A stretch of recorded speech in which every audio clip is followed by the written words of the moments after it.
ride is finally here. Somewhere in deep space, there is a planet that fleets are told never to visit. For 12 years, no ship went near it. Every crew that tried never came back. Not one signal. Not one word. Then, one day, a single distress beacon woke up. It was old. It was weak. But it was real. The fleet that answered that signal expected the worst. They thought they would find bones. Maybe a wrecked ship. Maybe nothing at all. But the truth behind this will shock you. What they found was a man. Alive. Not starving. Not broken. Not begging to be saved. He was standing in a jungle that glowed with strange blue light. A giant bear rested at his feet like a loyal dog. A wolf with lightning blue markings sat beside him like a guard. Above his head, a huge golden eagle circled the sky, watching every move the rescue team made. This man was not a prisoner. He was a king. By the end of this video, you will learn 3 things almost no one knows. You will learn why this planet was really called forbidden. You will learn the real reason this man never left. And you will learn what happened when the people who caused his crash finally came back to finish the job. This is not just a rescue story. This is a story about power, loyalty, and a secret that Fleet Command tried to bury. Let me show you exactly how this happened. Deep space is quiet. Most of it is empty. But not all of it is safe. There is a small, forgotten world on old fleet maps. It has no real name. Pilots just call it the Verge. For over a decade, it carried one warning label. Do not land. Do not send ships. Do not answer any signal from the surface. That warning came from a disaster 12 years earlier. A survey ship called the Meridian went missing near the Verge. It never sent a final report. It never sent a mayday. It simply vanished from every tracking system at once. Fleet Command sent search ships after it. 3 of them. None of those ships came back either. After the third one disappeared, Fleet Command made a hard choice. They marked the Verge as forbidden space. They told every captain in the region the same thing. Stay away. Whatever is down there, it is not worth losing more people. For 12 years, that warning worked. Pilots avoided the area. Traders rerouted around it. Even pirates, who normally do not care about warnings, stayed far away from the Verge. Something about the silence coming from that planet felt wrong. It felt like a warning that meant business. Then, without any notice, an old beacon woke up. B-roll. Control room lights flashing. Officers leaning toward screens. It was the Meridian's beacon. The same ship that vanished 12 years earlier. According to the fleet's own logs, the signal was faint but unmistakable. It matched the Meridian's registration number exactly. Someone, somewhere on that forbidden planet, was still alive, and they were finally calling for help. This news spread fast through Fleet Command. Officers argued about what to do. Some said it had to be a trick.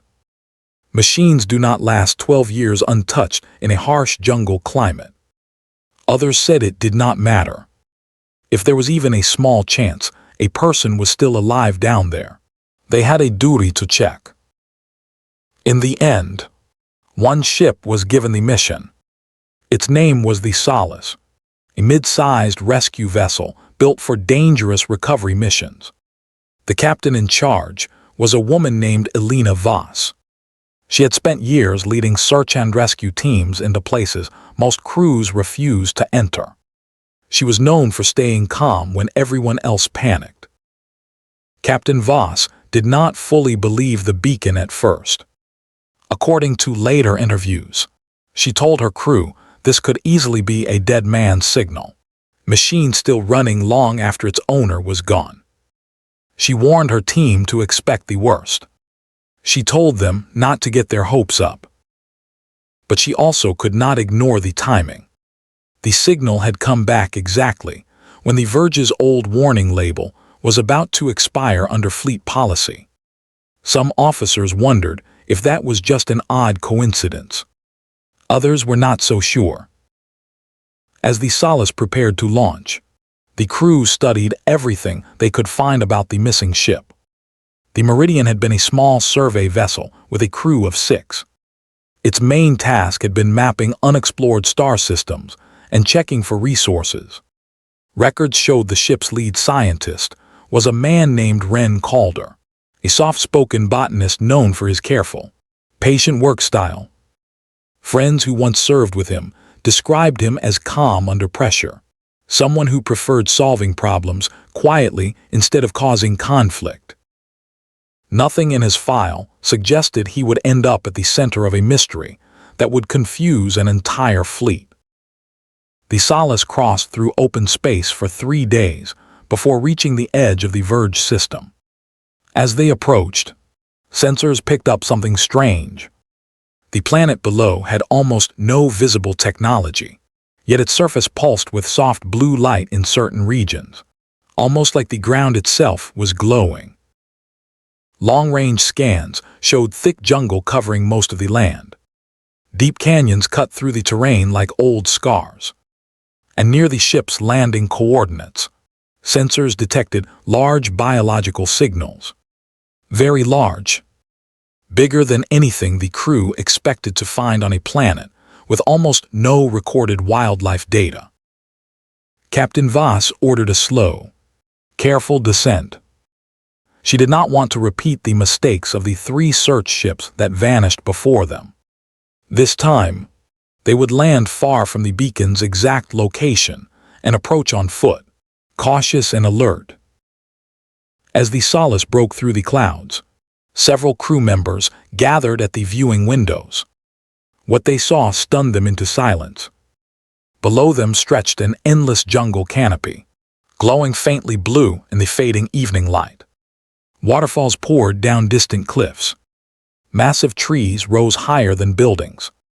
It looked less like a dangerous, forbidden world and more like something out of an old fairy tale. No one on that ship expected what they were about to find.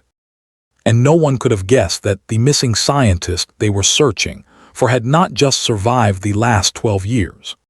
He had built an entire life here, one that few humans could ever imagine. The ship landed in a small clearing at dusk. Engines powered down. The air outside reeked as breathable, warm, and thick with unfamiliar plant smells. Captain Voss gathered her team by the loading ramp. She reminded them one more time. Stay together. Stay alert. Trust nothing until you understand it. Then the ramp opened, and the real story began.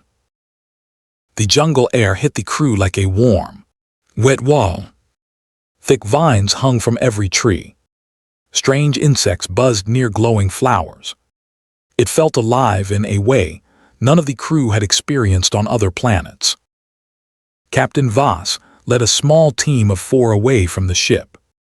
According to mission logs, she wanted a fast, quiet search near the beacon's last known signal before deciding on a larger operation. The rest of the crew stayed behind to guard the Solace.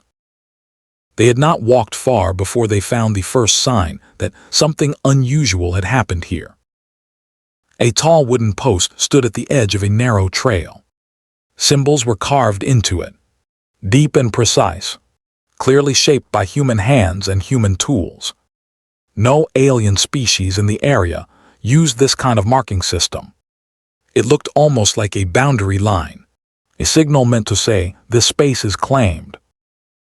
A young engineer on the team, a man named Doyle, ran his fingers over the carvings. He said it looked deliberate, like someone had spent real time making it.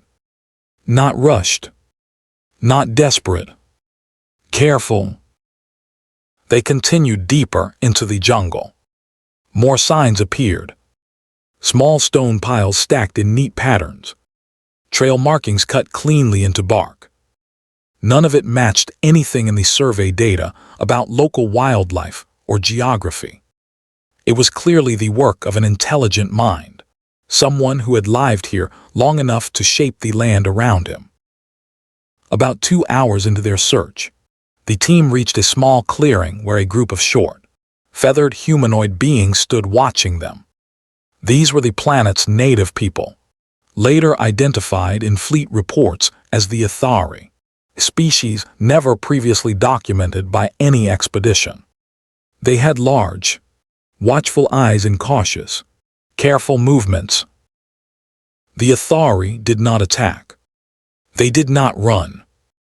They simply stared, as if trying to decide whether these newcomers were friends or a new kind of danger. Captain Voss slowly raised her hands, a universal signal of peace. She had a translator device clipped to her collar, though it struggled with the Ithari's clicking, whistling language. After several tense minutes, one small phrase came through clearly enough to understand. "Skywalker," the Ithari elder said, pointing deeper into the glowing forest. "Skywalker King." The crew exchanged confused looks. According to the translator's best guess, the Ithari were referring to someone who lived far inside the forest, someone they clearly respected, and someone they clearly feared just as much. Doyle asked the obvious question. Was this Skywalker dangerous? The elder's response, roughly translated, suggested something complicated. Not dangerous to them. Dangerous to those who broke the forest's rules. This only deepened the mystery. What rules? Whose rules? And why would a lost human scientist be treated like royalty by an alien species that had never even seen a human being before? Before they could ask more questions, the Ithari elder pressed something small into Captain Voss's hand. It was a smooth stone, painted with the same blue glow found throughout parts of the jungle. According to her later report, she felt an odd static charge coming from it, almost like it carried a small amount of energy. The Ithari elder said one more thing before backing away into the trees. The translator picked up a rough meaning. Only he may pass safely beyond this point. With that warning delivered, the Ithari disappeared into the thick jungle brush, leaving the rescue team standing alone at the edge of unknown territory. Captain Voss made the call to continue. Turning back now made no sense, not when they were this close to answers. The team pressed forward, moving carefully along a trail that grew narrower and more overgrown the deeper they went. They soon found the first hard evidence connecting this place to Wren Calder. A small metal container sat wedged between two roots, clearly a supply crate from the old Meridian ship. Its outer casing was dented and worn, but the ship's registration number was still faintly visible. Inside, they found something unexpected. Not weapons, not survival tools. Instead, they found carefully preserved botanical samples, neatly labeled in handwriting that matched Wren Calder's old service records. Even after 12 years of survival in a hostile jungle, he had kept doing the work he loved, cataloging plants, studying this new world, documenting everything, as if he always believed someone would eventually come to see it. That detail struck the team deeply. Whoever this man had become, he had not lost his humanity. He was not some wild survivor who had forgotten who he used to be. He was still, in his own way, the same careful scientist who once served aboard the Meridian. But if that was true, why hadn't he tried harder to leave? Why let 3 search ships vanish without any sign of contact? And why would the Athari speak about him with a mix of respect and fear, calling him king instead of simply a survivor? The team kept moving, unaware that just beyond the next ridge, they were about to learn the answers to a story that began long before their ship ever entered this system. To understand how a lost scientist became king, the story has to rewind 12 years, back to the night the Meridian crashed. According to the ship's final recovered flight logs, the crash was not caused by bad weather or pilot error. Something hit the ship's engine systems from the inside, a sudden and violent failure that gave the crew almost no time to react. Emergency systems triggered escape pods, but only one pod launched successfully before the Meridian broke apart in the atmosphere. That pod carried one person, Ren Calder. He landed hard in unfamiliar jungle terrain, alone, injured, and completely cut off from any communication with Fleet Command.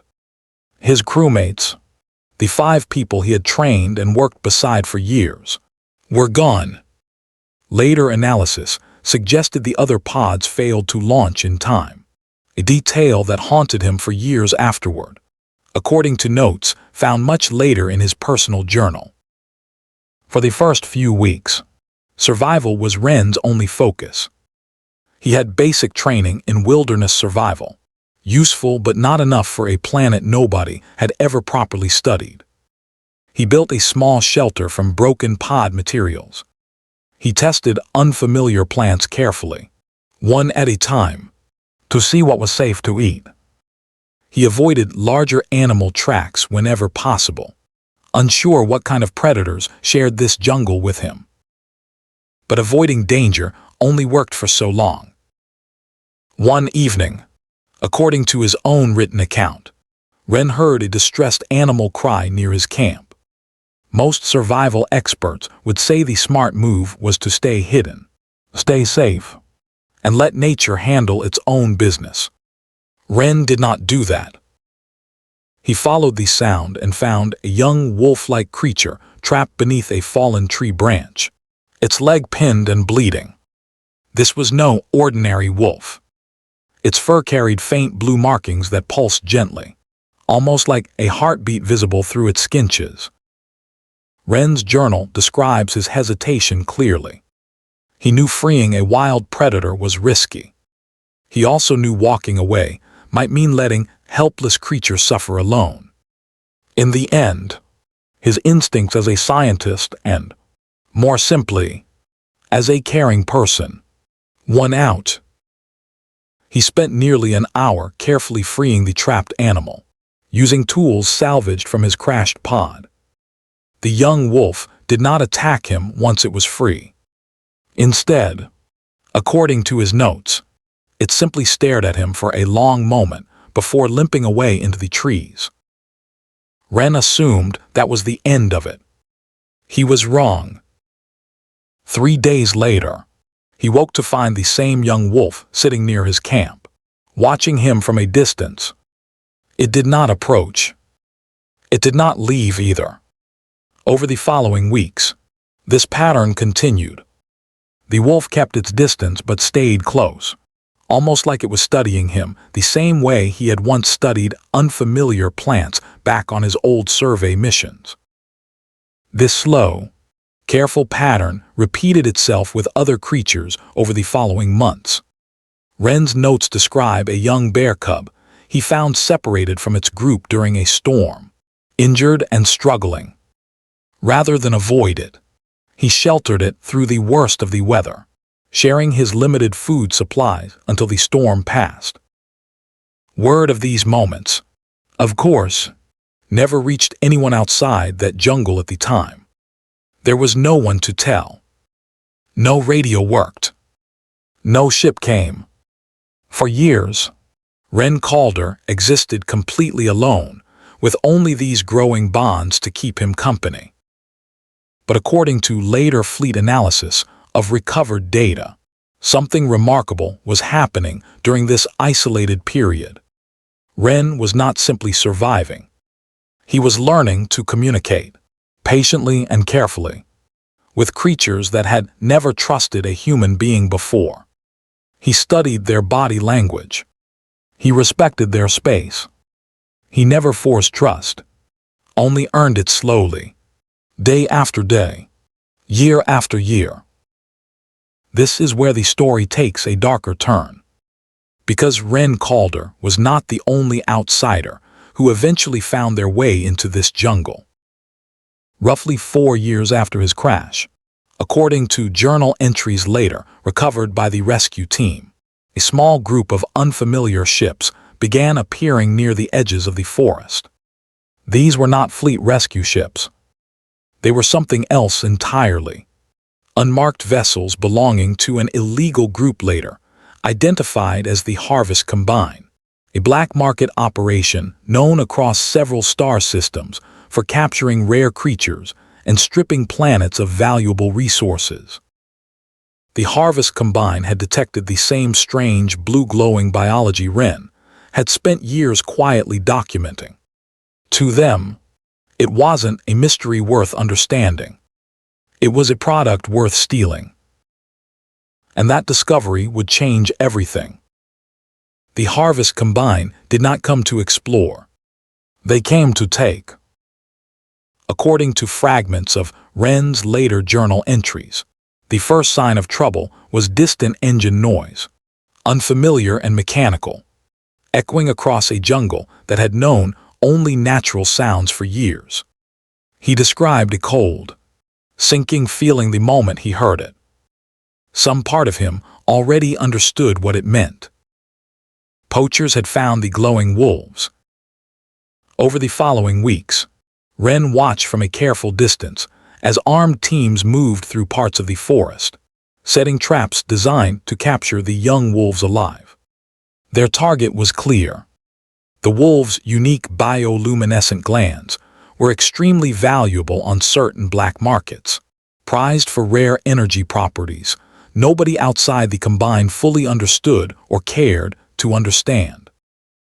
For Ren, this was not just an attack on strangers. It was an attack on animals he had spent years earning the trust of. Animals who had, in their own way, kept him from losing his mind during years of complete isolation. His journal entries from this period show a clear shift in tone. Earlier writings focused on survival and careful observation. Later entries focus on protection and, eventually, resistance. Using knowledge built over years of studying the terrain, Ren began quietly working against the Combine's operations. He redirected trail markers to confuse their scouting teams. He warned the wolf packs of trap locations, using sounds and signals he had slowly developed with them over time. In more than one entry, he describes physically intervening to free trapped animals before Combined teams could return to collect them. This was incredibly dangerous. Ren had no weapons beyond basic survival tools. The Combine had trained mercenaries and advanced equipment. By any normal measure, he should not have been able to stop them. But he had something the Combine did not expect. He had allies. Over years of careful, patient trust building, the wolves, the bears, and even the massive eagles that ruled the jungle's skies had come to see Ren not as an intruder, but as part of their world. When Combined teams pushed deeper into wolf territory, they were not just facing one man. They were facing an ecosystem that had learned to defend itself, guided by someone who understood both human tactics and animal instinct.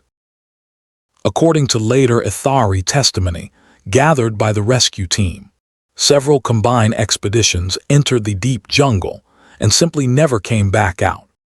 This detail, more than anything else, explains the mystery that confused Fleet Command for over a decade. The Verge was not forbidden because of some natural disaster or hostile alien species waiting in ambush.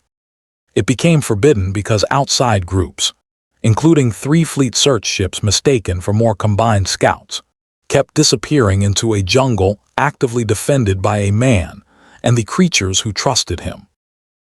This revelation puts the earlier search ship disappearances in a very different light.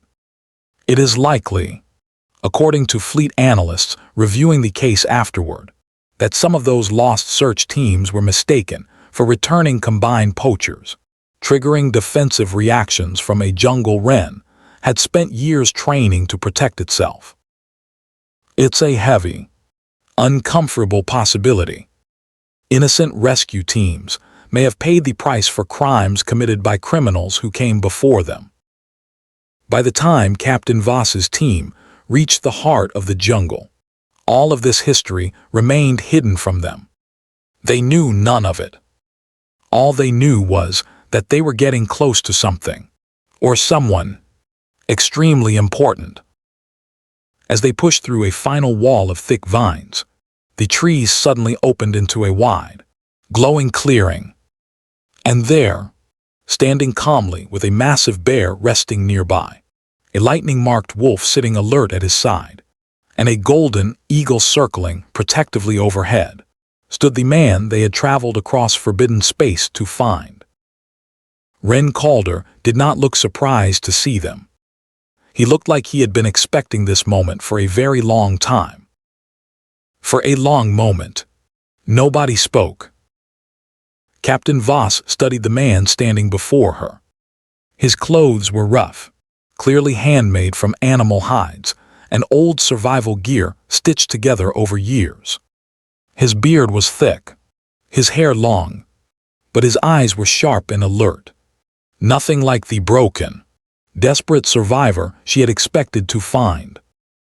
"You're 12 years late," Ren finally said, his voice calm but edged with caution. "Are you fleet? Or are you them?" Captain Voss immediately understood the weight behind that question.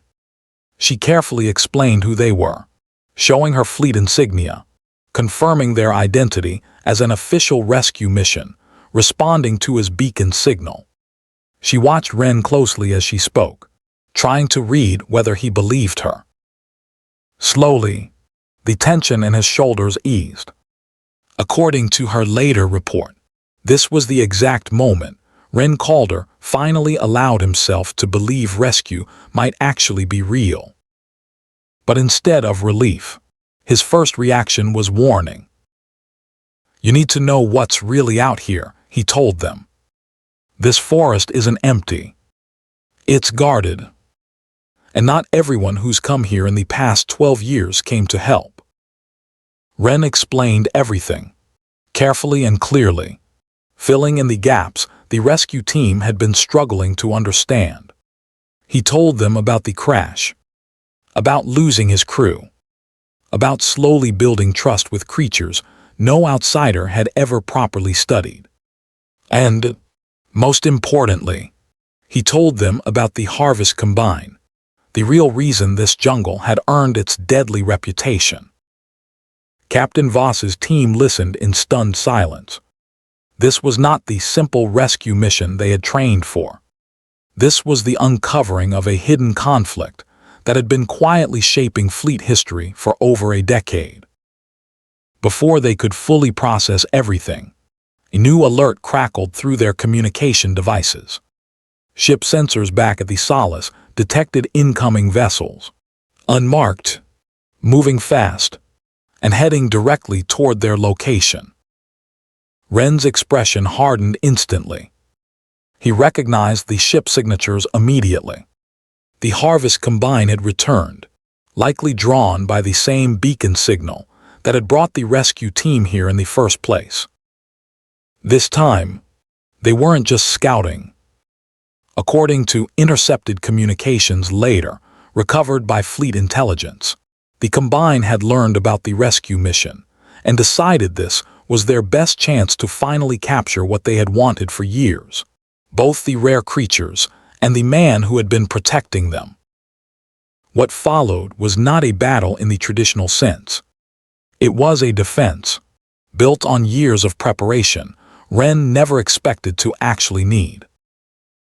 As combined ships descended toward the jungle, Ren moved quickly, using signals and calls developed over a decade of careful communication.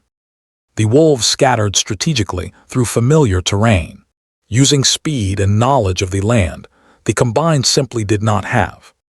The bears blocked key pathways, using sheer size and strength to slow advancing teams. And high above, the eagles served as an early warning system, tracking enemy movement long before it reached the ground. Captain Voss's rescue team, initially unprepared for open conflict, quickly adapted, using their equipment to support Ren's defense rather than lead it. This was, after all, his territory, his fight. They were simply there to help him win it. The confrontation lasted just under 2 hours, though it likely felt far longer to everyone involved.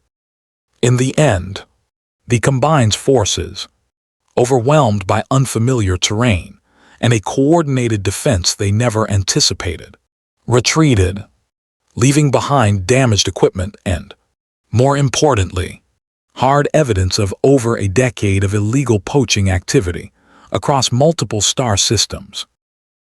This evidence, once reviewed by Fleet Command, finally answered the mystery that had haunted the Verge for 12 long years.